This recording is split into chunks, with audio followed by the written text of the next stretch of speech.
არაფერი არ არის მეგობრებო ისეთი დამღუპველი, როგორც ოპტიმიზმი თამაშ დამოკიდებული ადამიანის ხელში. საღამოშვიდობის რას გულისხმობ ხო ოპტიმიზმს? როგორც ხოროს თამაშ დამოკიდებული ადამიანი, აი ღმერთი მომცემს, რაღაცა იქნება. და ღმერთი მომცემში რას გულისხმობს? ანუ ღმერთს გამოჯამთელებას კი არ თხოვ იმ მომენტში, ან რაღაც ხორების შესვლას. ღმერთს თხოვ, რომ მაგალითად ეჯითი სლოტებში გული ჯეკპოტი მოგაგებინოს, შალკეს ორიანი გამოიცნოს და რეალობა ხო ეგ არ არის, ანუ როგორ წარმოგიდგენია, ერთ უნდა წარმოვიდგინოთ კადრი, რომ ღმერთს თხოვ, რომ 20 ბერმინ ხოთში მოგაგებინოს თანხა, ან რა ვიცი რაღაც წითელი დასვა სრულედგაზი, ან ზერო. ეგეთი რაღაცები არ ხდება მეგობრებო, ეგ ხო სიგიჟია. და ეგეთი ოპტიმისტური რაღაცებით მიდის შემდეგ ადამიანის ფსკერზე. ასევე ოპტიმისტურად უყურებს ხშირ შემთხვევაში თამაშ დამოკიდებული, რომ მე მაგალითად აი თამაშობ და ნარკოტიკებს ხო არ მოვიხმარ, ხო არ სვამ.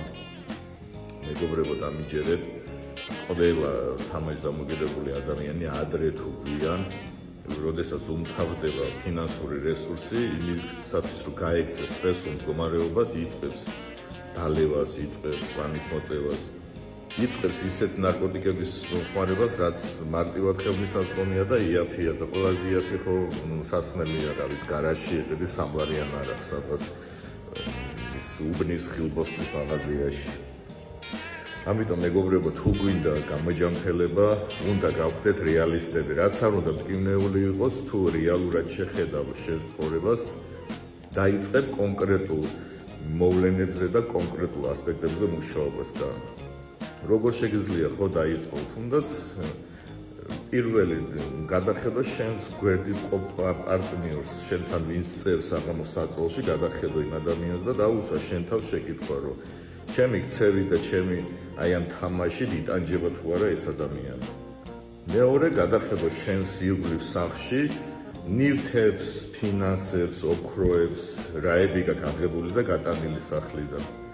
მესამე შეგიძლია შენს ინტერნეტ ბანკში შეიხედო და კრედიტები ნახო, რა გაქვს აღებული. მეოთხე სოციალურ ქსელში შეგიძლია შეიხედო და ვიზზე რა გაქვს მიწერილი თანხებზე. მეხუთე გაიხსნო შენი თავი თამაშამდე, როგორ იყავი ფსიქოლოგიურად, ემოციურად, შენი ნერვული სისტემა როგორ მუშაობდა, შენი კუჭნაწლავი, შენი ძილი რო გქონდა თუ არა მოწესრიგებული.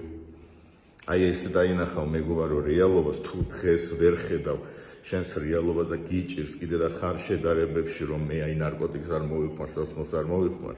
აი დაიწყე ამის გამოკვლევა, ჩამოწერე ბიოლოგიურად, ფსიქოლოგიურად, სოციალურად, ფინანსურად, სადახარ დღეს და სად იყავი სანამ თამაში დაიწყებდი. და შენ თვითონ მიხვდები, გჭირდება თუ არა გამოჯამთელება. მე ყველას გისურვებ შვიდ და პოზიტიურ ღამეს. მადლობა.